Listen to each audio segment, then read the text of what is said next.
America में इस साल नवंबर के महीने में राष्ट्रपति चुनाव होने वाले हैं, जिसमें डोनाल्ड ट्रंप और कमला हैरिस आमने सामने हैं। चुनावी प्रचार इस समय बिल्कुल अपने चरम पर है। ऐसे में देखा जा रहा है कि जो चुनाव है एक चर्चा का विषय बन गए हैं। ऐसा क्यों है, ये सब बातें जानेंगे आज हमारे एक्सपर्ट अमित बंसल जी से। अमित जी, आपका बहुत बहुत स्वागत है। थैंक यू, धन्यवाद। सर, मेरा सबसे पहला सवाल ये है कि हम देख रहे हैं इलेक्शंस आ रहे हैं अमेरिका में, ये इतना चर्चा के विषय इस समय क्यों बना है? बवाल ही बन गया ऐसा लग रहा है। देखिए, ये जो नवंबर वाले इलेक्शंस हैं ये पूरी दुनिया के लिए बहुत ज़्यादा इंपॉर्टेंट है। क्यों? क्योंकि आज की डेट में जो घटनाएं चल रही हैं, आप इसको पूरे एक विश्व के परिप्रेक्ष्य में देखिए जी। इजराइल हमास की लड़ाई चल रही है, बिल्कुल। दूसरी तरफ रशिया यूक्रेन की लड़ाई चल रही है, ठीक है। चाइना के साउथ चाइना सी के अंदर अपने टेंट्रम्स चल रहे हैं। अभी पिछले दिनों उन्होंने फिलिस्तीनियन ने एक उसको टक्कर मार दी थी, और कभी ना कभी रोज़ आए दिन वो ताइवान के चारों तरफ एक्सरसाइज करते रहते हैं। अफ्रीका में एक अलग तरीके का वॉर चल रहा है। अभी मैं देख रहा हूँ पिछले दिनों भी कुछ 100-150 कुछ लोग मार दिए गए थे, और लगातार कुछ ना कुछ वहाँ चलता रहता है। दूसरी बात यह है कि यूरोपियन यूनियन अपनी तरफ से, क्योंकि वो यूरोपियन यूनियन पिस रहा है जी। रशिया की और अमेरिका की लड़ाई के बीच में, तो उनकी अपनी प्रायोरिटीज़ हैं। जो हमारे जैसे थर्ड वर्ल्ड कंट्रीज़ हैं, इंडिया जैसे, उनकी अपनी प्रायोरिटीज़ हैं। एक ऑल टुगेदर पूरी दुनिया मंदी के तौर से गुजर रही है। आप देखिए कार्तिक और इन सारे पूरे घटनाक्रम के बीच में एक अमेरिका का एटीट्यूड, अमेरिकन गवर्नमेंट का एटीट्यूड और अमेरिकन प्रेसिडेंट का एटीट्यूड बहुत मैटर करता है। तो सभी की निगाहें इस तरफ लगी हुई हैं कि कौन आएगा, और सभी अपने अपने कयास लगा रहे हैं कि जो आएगा उसका एटीट्यूड कैसा होगा, और उसके आने से आने वाली जो घटनाएं मैंने आपको बताई, इन घटनाओं पर क्या प्रभाव पड़ेगा। तो इसीलिए मुझे लगता है कि इस बार का जो अमेरिकन इलेक्शन है, प्रेसिडेंशियल इलेक्शन, वो शायद सबसे ज़्यादा चर्चा में रहने वाला इलेक्शन रहा है। बिल्कुल। क्योंकि बहुत ज़्यादा विवाद है उसके ऊपर। हर मुल्क, चाहे आप इंडिया को देखें, चाहे आप जापान को देखें, चाहे आप चाइना को देखें, चाहे आप रशिया को देखें, चाहे आप अफ्रीकन कंट्रीज को देखें, सब अमेरिकन प्रेसिडेंशियल इलेक्शन की तरफ निगाहें गड़ाए बैठे हैं। बिल्कुल सर, इसी से जुड़ा सवाल है। जैसे आपने बोला कि सब निगाहें टिकाए बैठे हैं, लेकिन ऐसा देखा गया है कि अगर हम पिछले सालों में देखें तो इतना एग्रेसिव कैंपेन नहीं हुआ है अमेरिकन इलेक्शंस में। तो इस बार क्या वजह है? और देखा जा रहा है कि दोनों ही पार्टीज काफ़ी ज़्यादा इमोरल बयान दे रही हैं एक दूसरे को लेकर। जी हाँ, ऐसा अमेरिकन इलेक्शन पहले कभी देखा नहीं गया जी। और जितने बिलो द बेल्ट स्टेटमेंट्स इस अमेरिकन इलेक्शन के अंदर डाले जा रहे हैं, और इमोरल स्टेटमेंट डाले जा रहे हैं, और जितना पॉलिटिक्स का एक लोअर स्टैंडर्ड देखने को मिल रहा है, ऐसा पहले कभी अमेरिकन प्रेसिडेंशियल इलेक्शन में देखने को नहीं मिला। अगर हम मजाकिया तौर में कहें तो ऐसा हो सकता है कि शायद उन्होंने इंडियन पॉलिटिकल सिस्टम से कुछ सीख ले ली हो, या इंडियन पॉलिटिकल सिस्टम से वो प्रभावित हो, क्योंकि यहाँ हमारे यहाँ ये चीज़ें चलती हैं। लेकिन नेवरदलेस अभी प्रश्न क्या है, सबसे बड़ी बात अगर मैं देखूँ तो ये जो इमोरल रिएक्शंस हैं, ये चेन रिएक्शंस हैं। दोनों ही पक्ष जो हैं वो स्ट्रांग हैं। दोनों ही पक्ष एक्सपेक्ट कर रहे हैं कि वो पावर में आएंगे। ऐसा नहीं कि कोई पक्ष स्ट्रांग है कोई पक्ष वीक है, दोनों ही बहुत एट पार हैं। और ये चेन रिएक्शन है, एक तरफ से कोई स्टेटमेंट देता है, दूसरा उसको काउंटर करने के लिए दूसरा स्टेटमेंट देता है। तो ये स्टेटमेंट और चेन रिएक्शन अब इस दौर पर आ चुके हैं कि ट्रंप ने पिछले दिनों कमला हैरिस को लेकर के एक बयान दिया था, फिर कमला हैरिस ने ट्रंप को लेकर के बयान दिया था, और ये अभी नहीं, पिछले इलेक्शन में भी हुआ था। पिछले इलेक्शन में ट्रंप के कुछ रिलेशंस किसी पॉर्न एक्ट्रेस के साथ थे, उसके ऊपर भी काफ़ी सारे बयान हुए थे। तो ये पुराने इलेक्शन में भी हुआ था और अभी इलेक्शन में भी है, और कुछ लोग इसके लिए ट्रंप को जिम्मेदार ठहराते हैं, कुछ लोग इसके लिए कमला हैरिस को जिम्मेदार ठहराते हैं। बट बहरहाल ये अमेरिका की पॉलिटिक्स है, और इंडिया में रह करके इन चीज़ों से हमारे ऊपर कोई फ़र्क नहीं पड़ने वाला। बिल्कुल। हम राष्ट्रपति चुनाव की बात करें तो सबसे पहले तो सवाल ही यही होगा मेरा इस वक्त कि जो राष्ट्रपति चुनाव है वो अमेरिका में होते कैसे हैं, और क्या उनका कॉन्स्टिट्यूशनल सिस्टम है पूरा? जी हाँ, ये समझना बहुत ज़रूरी है। हम अक्सर अमेरिकन राष्ट्रपति चुनावों को इंडियन चुनावों से इक्वेट कर लेते हैं, और हम समझ लेते हैं कि जिस तरह से इंडिया में चुनाव होते हैं, एक पार्टी पावर में आती है, उनका प्रधानमंत्री बन जाता है। अमेरिका में इस तरह का कतई नहीं होता जी। अमेरिका में क्या सिस्टम है, अमेरिका में एक उनकी पार्लियामेंट है जिसको बोलते हैं हम सीनेट। कांग्रेस उनकी है जिसको बोलते हैं अमेरिकन कांग्रेस। आप सुनते होंगे कि अमेरिकन कांग्रेस ने बिल पास कर दिया, अमेरिकन कांग्रेस ने बिल पास कर दिया। तो जितनी भी लेजिस्लेटिव पावर्स हैं, कानून बनाने की शक्तियां, कानून बनाने की सारी शक्तियां उनके कांग्रेस के पास हैं। और एग्जीक्यूटिव पावर जितनी भी हैं, जो कि किसी चीज़ को एग्जीक्यूट करना है, किसी चीज़ को बनाना है, कोई डिसीजन लेना है, ये सारी पावर्स प्रेसिडेंट के और वाइस प्रेसिडेंट के पास हैं। अमेरिका में ये ज़रूरी नहीं है कि उनका प्रेसिडेंट सीनेट का मेंबर हो। राष्ट्रपति के लिए किसी सदन का मेंबर होना, कांग्रेस का मेंबर होना, पार्लियामेंट का मेंबर होना ज़रूरी नहीं है। अब ये पार्लियामेंट उनकी क्या है, पार्लियामेंट में दो पार्ट हैं। एक है जिसको बोलते हैं हाउस ऑफ रिप्रेजेंटेटिव्स, और एक है हाउस जिसको बोलते हैं सीनेट। सीनेट में 100 मेंबर्स होते हैं और हाउस ऑफ रिप्रेजेंटेटिव्स में 435 मेंबर्स होते हैं। इसके अलावा 6 मेंबर्स हैं जो नॉमिनेटेड हैं, जिनको वोटिंग का अधिकार नहीं है। टोटल 535 मान लें प्लस 6। अब मजे की बात यह, बड़ी इंटरेस्टिंगली आपको बताऊंगा मैं, आज की डेट में राष्ट्रपति कौन है? जो बिडेन जी, जो बिलोंग करते हैं डेमोक्रेटिक पार्टी को। मैं बता दूं, अमेरिका में केवल 2 ही पार्टियां हैं, एक डेमोक्रेटिक पार्टी, एक रिपब्लिकन पार्टी है। तो जो बिडेन जो हैं रिपब्लिकन पार्टी, डेमोक्रेटिक पार्टी के हैं, और वो इस समय आज की डेट में अमेरिका के राष्ट्रपति हैं। बिल्कुल। बट सरप्राइजिंगली, चाहे आप सीनेट को देख लें, जो कि सदन का एक अपर हाउस है, और चाहे आप हाउस ऑफ रिप्रेजेंटेटिव को देख लें, जो कि अमेरिकन कांग्रेस का, अमेरिकन पार्लियामेंट का लोअर हाउस है, दोनों में ही जो बहुमत है, जो मेजोरिटी है, वो रिपब्लिकन्स की है। ओके। तो इसीलिए इनका जो मेजोरिटी मैटर नहीं करती। इनका जो मेजोरिटी मैटर नहीं करती, इसलिए इनका जो पार्लियामेंट्री इलेक्शंस होते हैं, सीनेट के इलेक्शंस होते हैं, वो अलग होते हैं। अब बात आती है इनके इलेक्शंस के ऊपर। अच्छा, मैं आपसे एक काउंटर सवाल पूछूंगा। अमेरिका का पूरा नाम क्या है? United states of America. हाँ, तो United states of America is not one country. Okay. It is, ये जो है, ये बहुत सारे देशों का एक ग्रुप है, जिसमें 50 अलग अलग स्टेट्स हैं, जिसको यूनाइटेड स्टेट्स बोलते हैं। तो अलग अलग स्टेट्स हैं, कैलिफोर्निया है, मिनेसोटा है, टेक्सास है, न्यूयॉर्क है, ऑल दोस थिंग्स। तो अब जब हम इन स्टेट्स की बात करते हैं, अलग अलग स्टेट्स की, अलग स्टेट्स का अलग अलग कानून है। कुछ मुद्दे हैं जिनके ऊपर फेडरल लॉ चलता है, फेडरल लॉ जो कि सेंट्रल लॉ है, जो सारे स्टेट के ऊपर एक तरह से एप्लीकेबल है, और दूसरा लॉ जो कि स्टेट का लॉ होता है। तो बहुत सारे, जैसे एजुकेशन का लॉ है, क्रिमिनल लॉ है, वो सब, वो क्रिमिनल लॉ वगैरह वो सब डिफरेंट होता है अलग अलग स्टेट का। तो अब ये हर स्टेट के अंदर वहाँ की पॉपुलेशन के हिसाब से कांग्रेस के मेंबर्स चुने जाते हैं, सीनेट के मेंबर, हाउस ऑफ रिप्रेजेंटेटिव्स के मेंबर चुने जाते हैं, और उसी के हिसाब से वहाँ का कोलाज डिसाइड होता है। ये हम आ जाते हैं प्रेसिडेंशियल इलेक्शन के ऊपर। फॉर एन एग्जाम्पल, अगर आप देखते हैं कैलिफोर्निया स्टेट, तो कैलिफोर्निया स्टेट से टोटल 54 मेंबर ऑफ पार्लियामेंट चुने जाते हैं। अभी मेंबर ऑफ पार्लियामेंट कैसे चुने जाएंगे? अलग अलग इलाकों में वोट होगी, जैसे हमारे मेंबर ऑफ पार्लियामेंट चुने जाते हैं, वैसे मेंबर ऑफ पार्लियामेंट वहाँ भी चुने जाते हैं। तो जो कैलिफोर्निया का कोलाज है वो 54 का हो गया है, 54 मेंबर्स वहाँ से चुने जाते हैं।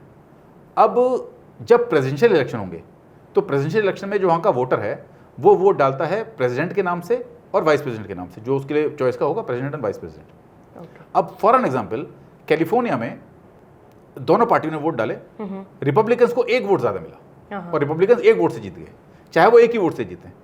तो उस केस में जितना भी कैलिफोर्निया का 54 मेंबर्स का कॉलाज है, वो पूरा का पूरा उस पार्टिकुलर रिपब्लिकन के फेवर में हो जाएगा, चाहे वो 1 वोट से जीते, चाहे वो 1 वोट से हारें। तो कंट्री की ओवरऑल पॉपुलेशन से फर्क नहीं पड़ता है।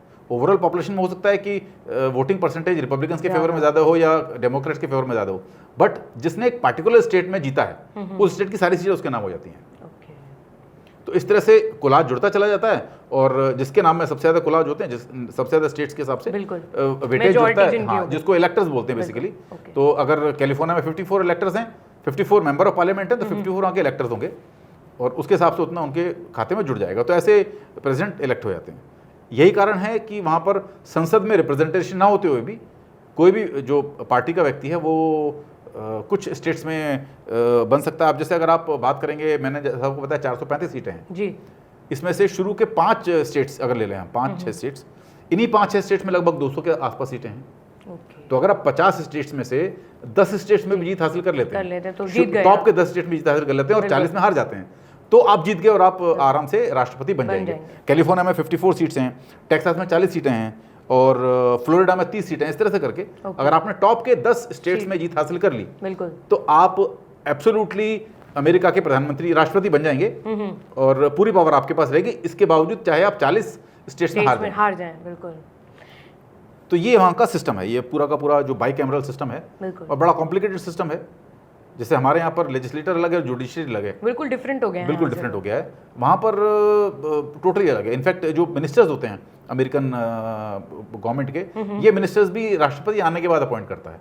और चाहे राष्ट्रपति हो, चाहे मिनिस्टर्स हो, उनके लिए मैंडेटरी नहीं है कि वो किसी सीनेट के या किसी कांग्रेस के या किसी पार्लियामेंट के मेंबर हो। उनको कोई भी अपॉइंट कर सकता है। अगर सपोज ट्रंप आते हैं कल को पावर में, तो ट्रंप अपनी पार्टी के किन्हीं लोगों को अपॉइंट कर सकते हैं, चले भाई आप बन जाइए गृह मंत्री, आप बन जाइए विदेश मंत्री, आप बन जाइए रक्षा मंत्री। तो दैट्स हाउ इट हैपेंस। हम 2 कैंडिडेट्स की बात कर रहे हैं, ट्रंप और कमला हैरिस की। इन दोनों का ही आपको क्या लगता है, क्या फ़र्क है इनमें, और आपको ऐसा क्या देखने को लग रहा है कि कौन जीत सकता है? देखिए, जीत कौन सकता है तो इलेक्टर्स के ऊपर बात करेगा, क्योंकि हमने पिछली बार देखा जब ट्रंप लड़ रहे थे जो बिडेन के अगेंस्ट, बड़ी तेज हवा चली थी कि ट्रंप जीतने वाले हैं, ट्रंप जीतने वाले हैं, पर अल्टीमेटली कुछ स्टेट्स में जो बिडेन ने बाजी मार ली और वो जीत गए। बिल्कुल। अभी ऐसे में क्या है, जब हम बात करते हैं दोनों की, ट्रंप होंगे या फिर कमला हैरिस होंगी, अमेरिका के सामने बहुत सारे चैलेंजेस हैं, बहुत सारे चैलेंजेस हैं साथ। और अमेरिकन पॉपुलेशन, जितने भी लोग हैं वहाँ के, वो इस चैलेंज को बहुत गौर से देख रहे हैं। सबसे बड़ा चैलेंज है आज की डेट में अमेरिका के ऊपर $35 ट्रिलियन का कर्ज है, $35 ट्रिलियन का कर्ज है अमेरिका के पास। अभी तक अमेरिका इसको मैनेज कर रहा था क्योंकि डॉलर उसकी करेंसी स्ट्रांग थी, बट पिछले 4 से 5 सालों में डॉलर का भी डीडॉलराइजेशन शुरू हो गया है। डॉलर जो आज की करीब आज से 10 साल पहले अगर हम जाएं तो लगभग दुनिया में 80 से 90% सर्कुलेशन डॉलर का था। आज वो सर्कुलेशन घट करके 65% रह गया है। तो डॉलर की मजबूती घटी है, डॉलर की मजबूती घटी है। उसके साथ में अमेरिका के ऊपर कर्जा कई गुना बढ़ा है। चाइना का भी कर्जा है, जापान का भी कर्जा है, $35 ट्रिलियन। अमेरिका जो हर साल बॉन्ड इशू करता है, उन बॉन्ड्स का भी कर्जा है। ये अपने आप में बहुत बड़ी चीज़ है। दूसरी बात, अमेरिका ना एक तरह से मैं कहूँ क्लियर शब्दों में तो वो दुनिया का गुंडा है। उसने हर जगह अपने फुटप्रिंट डाले हुए हैं। बिल्कुल, आप उसको देखेंगे कहीं वो साउथ चाइना सी में भी उसने अपनी फौजों को तैनात किया हुआ है, मिडिल ईस्ट में भी अपनी फौजों को तैनात किया हुआ है। आप देखें ईरान के खिलाफ स्ट्रेट ऑफ हॉर्मुज में भी अपनी फौजों को तैनात किया हुआ है। तो हर जगह अपने अपने, और एवरीथिंग हैज़ ए कॉस्ट। जहाँ आपके पास इतना बड़ा कर्जा है, जहाँ आपकी इकोनॉमी ऑलरेडी श्रिंक कर रही है, ऐसे वक्त में आप एक बहुत बड़े तादाद में इतना खर्चा कर रहे हैं, अपने फुटप्रिंट बढ़ा रहे हैं। तो अमेरिकन जो पॉपुलेशन है, अमेरिका के लोग हैं, बड़ी गौर से इस बात को देख रहे हैं कि इन दोनों में से, चाहे कमला हैरिस हो या ये ट्रंप हो, इन दोनों में से कौन अमेरिकन इकोनॉमी को आगे तक लेकर के जाएगा। क्योंकि एक बार अगर फॉल शुरू हो गया तो बहुत बुरी तरह फॉल होगा। हमने देखा जिस तरह 2009 में लेमन ब्रदर्स के वक्त में जो महामंदी आई थी, अमेरिका से शुरू हुई थी और उसने अमेरिकन IT सेक्टर को काफ़ी हद तक इफेक्ट किया था।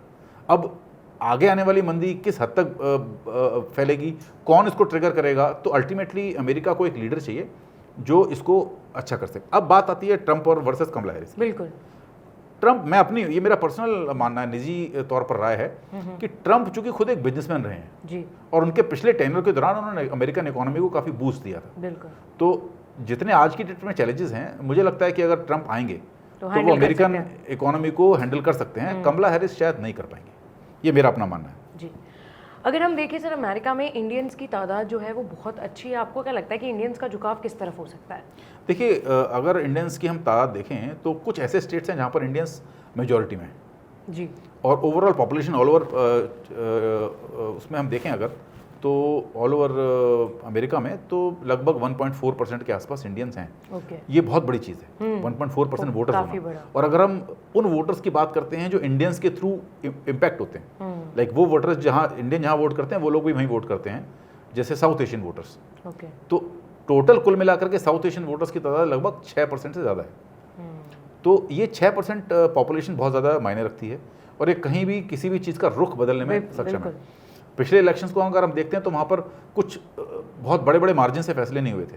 जो आपके वोटिंग रिजल्ट से वहाँ पर कहीं पर 0.4% का मार्जिन था, कहीं 0.5% का मार्जिन था, कहीं पर 1% का मार्जिन था। और ऐसे वक्त में 1.37% की इंडियन पॉपुलेशन और अबाउट 6% की साउथ एशियन पॉपुलेशन बहुत बहुत मायने रखती है। इनका रुख बहुत मायने रखता है।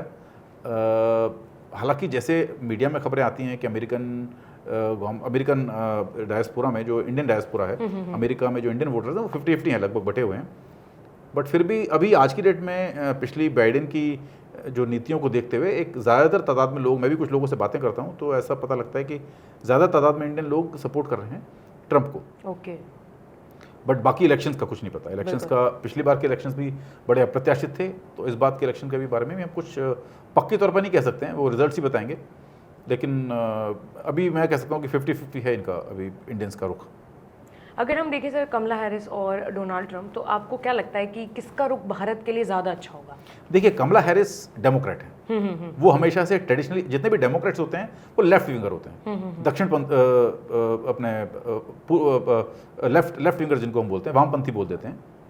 और जितने भी रिपब्लिकन्स हैं वो बेसिकली राइट विंगर्स हैं और एक्सट्रीमिस्ट हैं। अब अगर हम इंडियन गवर्नमेंट को देखें तो इंडियन गवर्नमेंट समाओ जो भाजपा गवर्नमेंट का रुख है वो राइट विंगर है। और हमारे संबंध पिछले समय में, जब पिछला टर्म था ट्रंप का, तो उनके साथ काफ़ी अच्छे रहे हैं जी। तो चूंकि ट्रंप के साथ अच्छे संबंध हैं, मोदी के भी अच्छे संबंध हैं, और जो बाइडन के साथ में और उनकी गवर्नमेंट के साथ में संबंध बहुत ज़्यादा अच्छे नहीं रहे, अप एंड डाउन रहे।